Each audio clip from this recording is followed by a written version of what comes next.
Baiklah, terima kasih. Nama saya Sebastiana Ito dari Fakultas Ilmu Pendidikan, Prodi PGSD di Universitas Katolik de la Salle, Manado. Di sini saya akan menjelaskan sedikit mengenai bimbingan dan konseling untuk pengembangan perilaku prososial siswa. Perkembangan individu berkembang sejak lahir sampai akhir hayat dan ditampilkan melalui fase-fase perkembangannya. Fase-fase perkembangan individu terdiri dari masa usia prasekolah atau TK, masa usia sekolah dasar TSD, masa usia sekolah menengah pertama dan sekolah menengah atas SMP dan SMA, serta masa usia perguruan tinggi mahasiswa. Fase anak rendah sekolah dasar kira-kira usia 6 atau 7 tahun sampai usia 9 atau 10 tahun. Masa usia kelas tinggi sekolah dasar usia 9 atau 10 tahun sampai 12 atau 13 tahun. Menurut ahli Yusuf, masa perkembangan sosial anak sekolah dasar ditandai dengan perluasan hubungan. Di samping dengan keluarga, anak juga membentuk ikatan baru dengan teman sebaya atau peer group atau teman sekelas, sehingga ruang gerak hubungan sosialnya telah bertambah luas.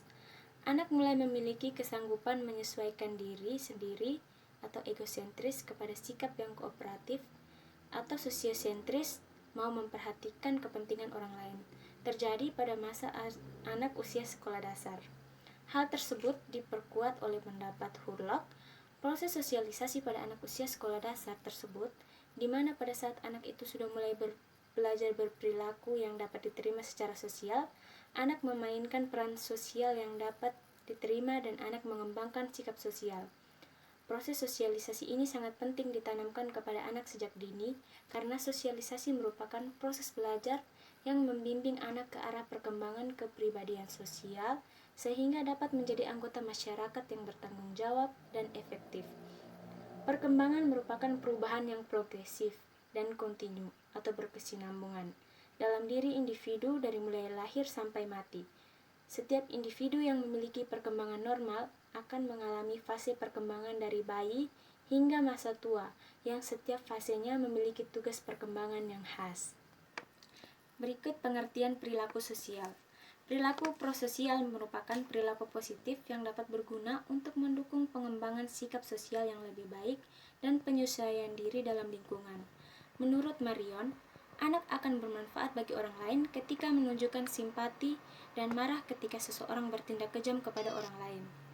Perilaku prososial merupakan harapan bagi orang dewasa terhadap anak-anaknya untuk memiliki kemampuan bekerja sama dan saling tolong-menolong kepada orang lain. Perilaku sosial merupakan aspek positif dari perkembangan moral yang sekarang, sedangkan menjadi perhatian besar dari pemerintah, yakni karakter anak. Untuk menjadi pribadi yang manusiawi, karakter anak perlu diperbaiki. Anak perlu mempelajari aturan-aturan berperilaku di masyarakat. Dengan berperilaku prososial, akan membantu anak untuk dapat bersosialisasi dan diterima di lingkungan sosial. Karena perilaku prososial berdampak positif dan menjadi diri mereka lebih manusiawi. Adapun faktor-faktor yang mempengaruhi perilaku prososial, menurut Eisenberg, antara lain yaitu yang pertama faktor biologis, yang kedua keanggotaan dalam kelompok atau budaya, yang ketiga pengalaman sosialisasi, yang keempat proses kognitif, yang kelima responsivitas emosi, keenam kepribadian dan variabel personal seperti kemampuan bergaul dan gender, dan situasi dan lingkungan situasional. Di samping ketujuh faktor di atas, terdapat beberapa faktor yang menjadi agen sosialisasi yang dapat mempengaruhi perkembangan prososial anak, antara lain orang tua, guru, teman sebaya, dan televisi. Selanjutnya, perkembangan perilaku prososial.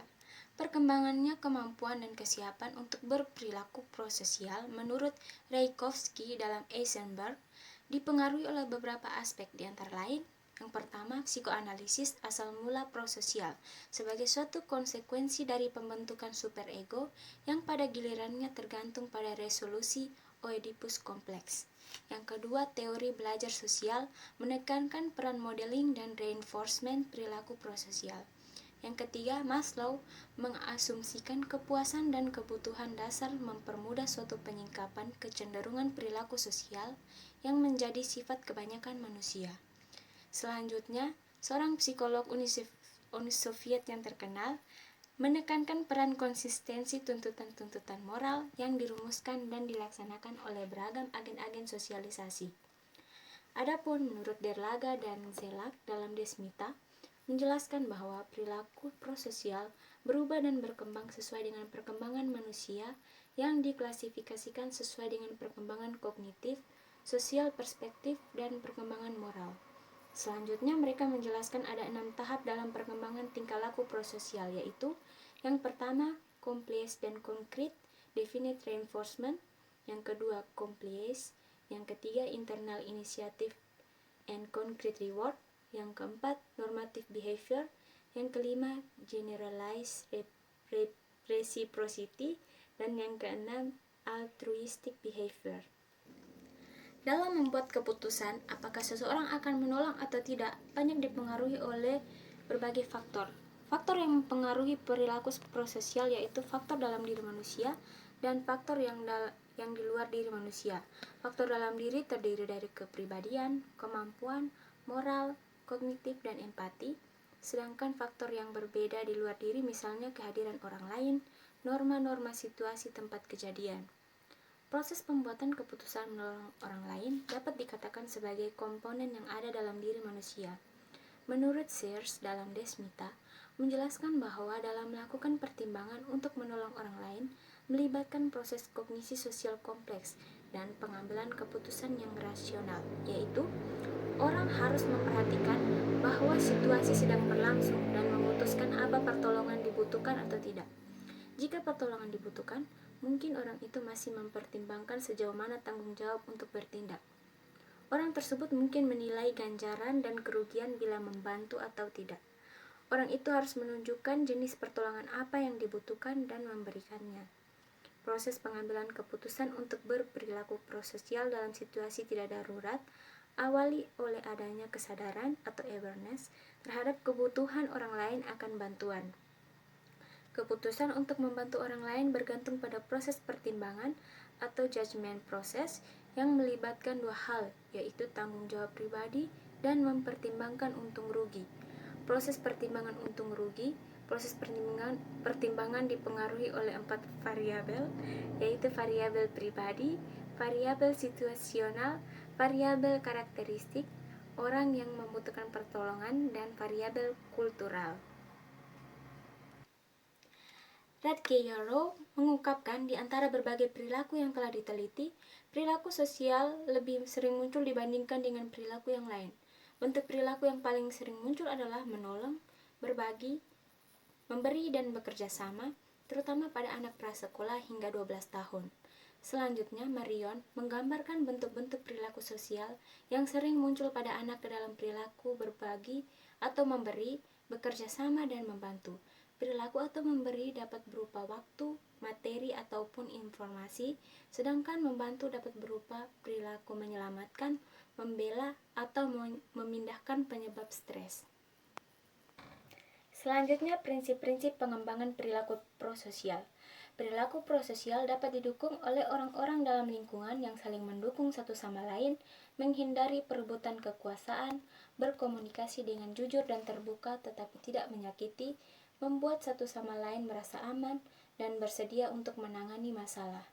Sekolah merupakan salah satu konteks yang memberikan peranan penting dalam pengembangan keterampilan sosial anak dan remaja. Dalam mengembangkan perilaku prososial membutuhkan upaya dan keterampilan tersendiri. Ada 5 prinsip untuk mengembangkan perilaku prososial. Yang pertama, memberikan contoh dan dorongan perilaku yang menunjukkan kepedulian terhadap anak-anak. Yang kedua, membantu anak-anak untuk melihat efek dari perilaku mereka terhadap orang lain. Yang ketiga, mendorong rasa tanggung jawab dengan meminta anak-anak untuk mengerjakan tugas atau pekerjaan. Yang keempat, mengajak anak-anak untuk berhubungan dengan teman sebaya dan mengajari mereka keterampilan-keterampilan sosial, karena keterampilan-keterampilan sosial tidak datang secara alami. Dan yang kelima, mengajarkan keterampilan menyelesaikan masalah dan kemampuan berorganisasi interpersonal. Selanjutnya, karakteristik anak yang memiliki perilaku prososial. Dalam perkembangan sosial terdapat proses sosialisasi yang menuntut anak menyesuaikan diri dengan lingkungannya, sehingga anak dapat bergabung dalam kelompok dan saling berkomunikasi serta bekerja sama. salah satu hal yang sangat penting bagi anak pada masa ini adalah pribadi yang prososial terhadap lingkungan sosial. Baiklah, itulah penjelasan saya tentang bimbingan konseling untuk pengembangan perilaku prososial siswa. Kiranya apa yang saya sampaikan dapat bermanfaat bagi kita semua. Terima kasih.